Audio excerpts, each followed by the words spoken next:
Filmy family background ఉన్న ఎప్పటికప్పుడు కష్టపడుతూ తనలోని టాలెంట్ను బయటికి తీసుకువస్తూ తెలుగు సినీ ఇండస్ట్రీలో ప్రత్యేకమైన గుర్తింపుతో సాగిపోతున్నాడు యువ సామ్రాట్ అక్కినేని నాగచైతన్య. ఆ మధ్య వరుసగా హిట్లు అందుకున్న అతడు ఇప్పుడు మాత్రం ఇబ్బంది పడుతున్నాడు. ఇలాంటి పరిస్థితుల్లో ఈసారి ఎలాగైనా హిట్ కొట్టాలని కస్టడీ అనే సినిమాతో ప్రేక్షకుల ముందుకు వచ్చాడు.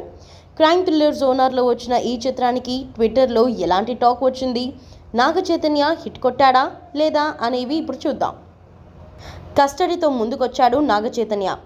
వెంకట్ ప్రభు తెరకెక్కించిన ఈ సినిమాను పవన్ కుమార్ సమర్పణలో శ్రీనివాస సిల్వర్ స్క్రీన్స్ బ్యానర్పై శ్రీనివాస చిత్తూరు నిర్మించారు. ఇందులో కృతి శెట్టి హీరోయిన్గా నటించగా అరవింద్ సామి, శరత్ కుమార్, ప్రియమణి కీలక పాత్ర పోషించారు.